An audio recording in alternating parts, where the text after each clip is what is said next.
నమస్కారం. నేను మీ Phani Bhaskar, Dilsukhnagar, Hyderabad. Welcome to Pasumarthi astrology centre. Please do subscribe my channel for more videos. ఈ వీడియోలో మనం మహాలయ పక్షాల గురించి తెలుసుకునే ప్రయత్నం చేద్దాం. ముఖ్యంగా మనకి సెప్టెంబర్ 18వ తారీఖు మొదలవటం జరిగింది. అక్టోబర్ 2 వరకు కూడా ఈ 15 రోజులు కూడా మనకి మహాలయ పక్షాలు అని చెప్పని అంటారు. కృష్ణపక్ష పాడ్యమి నుంచి అమావాస్య వరకు మనకి ఈ మహాలయ పక్షాలు అనేవి ఉండటం జరిగింది.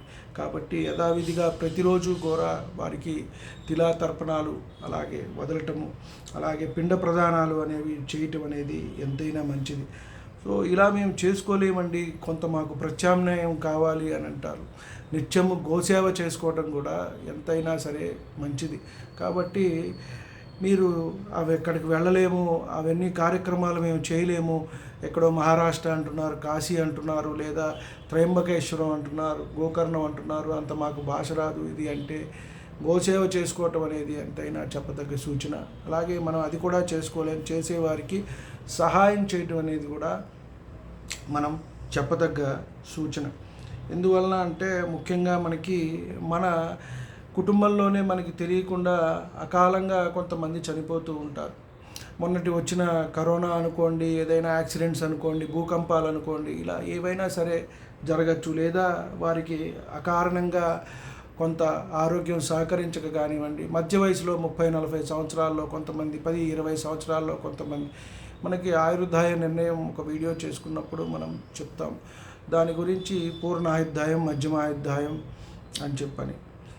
దీని గురించి మనం తీసుకున్నట్టయితే వీరికి కొంతమంది అకాలంగా మనం చూసుకున్నట్టయితే ఆత్మహత్యలు చేసుకుంటూ ఉంటారు, హ్యాంగింగ్ చేసుకోవటం, నదుల్లో దూకటం, ఇలా అన్నీ కూడా ఉంటారు. ఇలా కాకుండా లేదు కుటుంబంలో మగ సంతానం ఉంటూ ఉంటారు. ఈ పితృదోషాల వల్ల కూడా మనకి ఎక్కువగా మగ సంతానం లేకుండా ఆడ సంతానం అనేది కలుగుతూ ఉంటుంది. ఇది ఒక చిన్న మనకి తర్వాత తరాల వారికి వచ్చేటప్పుడు చూసుకున్నట్టయితే ఇది ఒక ఇండికేషన్ లాగా ఉంటుంది.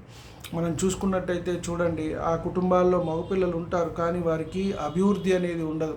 తిరుగుబోతులుగా ఉంటారు, తాగుబోతులుగా ఉంటారు, జూదగాళ్ళుగా ఉంటారు, ఉద్యోగాలు లేకుండా, ఎంత చదువుకున్నా కూడా వారికి సరి అయిన ఉద్యోగము అనేది లేకపోవటము, సరే ఉద్యోగాలు అవి ఉన్నాయంటే వివాహాలు కాకపోవటము, వివాహాలు అయినాయంటే సంతానం కలగకపోవటము, వాళ్ళు కలిగితే వారు సరిగా ఉండకపోవటము, ఇవన్నీ కూడా మనకి మన జన్మ జాతక చక్రంలో కనబడుతూ ఉంటాయి.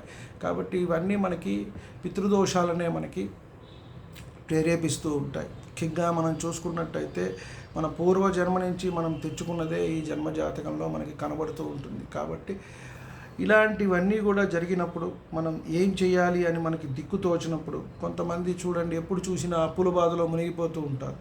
ఉండి రోజు వాళ్ళకి దినదినం కూడా చాలా గండంగా ఉంటూ ఉంటుంది. లేదా ఉన్నవాళ్ళు అనవసరంగా వాళ్ళకి వీళ్ళకి ఇచ్చి ఇరుక్కుంటూ ఉంటారు.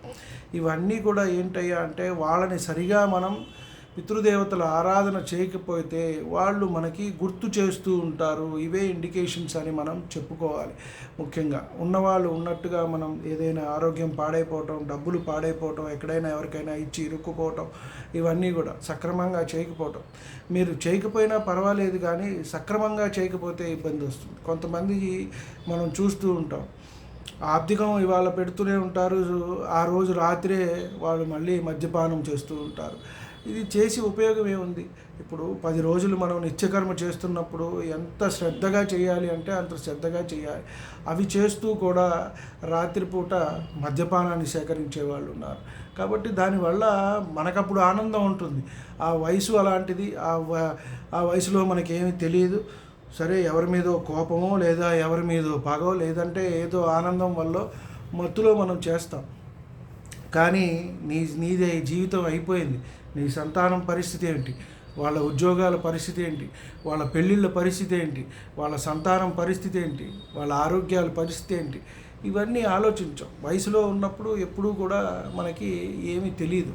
కాబట్టి ముఖ్యంగా ఇలాంటివి చేసుకుంటే మనకి చాలా ఇబ్బంది పడతాం. కాబట్టి ఈ మహాలయ పక్షాల్లో పితృదేవతల ఆరాధన చేసుకోవటం, అలాగే వారిని స్మరించుకోవటం, నిత్యము కూడా చేసుకునే వాళ్ళు చక్కగా తర్పణాలు వదలటం నువ్వులతో, ప్రత్యేకించి వారు గతించిన తిథుల్లో వారికి పిండ ప్రదానాలు చేయటం అనేది ఎంతైనా మంచిది. మన శక్తి కొద్దీ బ్రాహ్మణుని పిలిచి వారికి భోజనం పెట్టడం, లేని పక్షంలో వారికి కనీసం శాకము బియ్యము ఇవన్నీ కలిపి మనం దానంగా ఇవ్వటం. మనం ఏవైతే తింటామో అవే మనం దానంగా ఇవ్వాలండి. మనం తినేవేమో 60 రూపాయల బియ్యం దానంగా ఇచ్చేదేమో 30 రూపాయల బియ్యం ఇస్తే ఉపయోగం ఉండవు. మనం తినం కదా అని చెప్పి మనం తినం పదార్థాలు ఏవైతే ఉన్నాయో ఇంట్లో తీసుకొచ్చి కంద ఉన్నది, బెండకాయ ఉన్నది, ములక్కాయ ఉంది, మనం ఇవన్నీ తినము, ఇచ్చేద్దాం బ్రాహ్మడికి అని చెప్పి ఇచ్చేస్తే ఉపయోగం లేదండి. మనం తినేవే ఇవ్వాలి. అలాగే మనం ఏవైతే తింటున్నామో ఇవ్వాలి. మన పితృదేవతలకి ఏవైతే మనం ఇవ్వదలుచుకున్నామో వాళ్ళకి ఇవ్వాలి. వాళ్ళకి ఇష్టమైనవి మనం దానం ఇచ్చినట్టయితే మనకి ఎంతైనా సరే మంచి జరుగుతుంది. కాబట్టి ఈ మహాలయ పక్షాలని చక్కగా ఈ 15 రోజుల్ని కూడా పితృదేవతల ఆరాధన చేసుకుంటూ వాళ్ళని స్మరించుకుంటూ వారికి మన బాధల్ని విన్నవించుకుంటే తప్పకుండా కూడా వాటి నుంచి వాళ్ళు బయటపడేస్తారు. మనం దేవతారాధన అటు ఇటుగా చేసినా వాళ్ళు కాస్త ఇవాళ రేపు అనేది ఉపేక్షిస్తారు. మనం వారికి మొక్కుకున్న మొక్కులు మన పనులు అయిపోతాయి, మనం కానీ మొక్కు తీర్చుకోం. కానీ పితృదేవతలు అలా కాదు, వారు మన గురించి చూస్తూ ఉంటారు. కొంచెం మనం స్మరించుకుని నువ్వులు నీళ్లు వదిలి ఇంత పిండం అనేది ఇంత మనం వాళ్ళకి పెట్టినట్టయితే అదే వారికి సంవత్సరానికి సరిపడా ఆహారం. కాబట్టి ఈ సంవత్సరం నిన్ను హాయిగా చల్లగా చూస్తారు, వాళ్ళు ఇబ్బంది లేకుండా ఉంటుంది. కాబట్టి ఈ 15 రోజులు కూడా పితృదేవతార్చనలో గడిపి అందరికీ మంచి జరగాలి, శుభం జరగాలని చెప్పి కోరుకుంటూ నమస్కారం.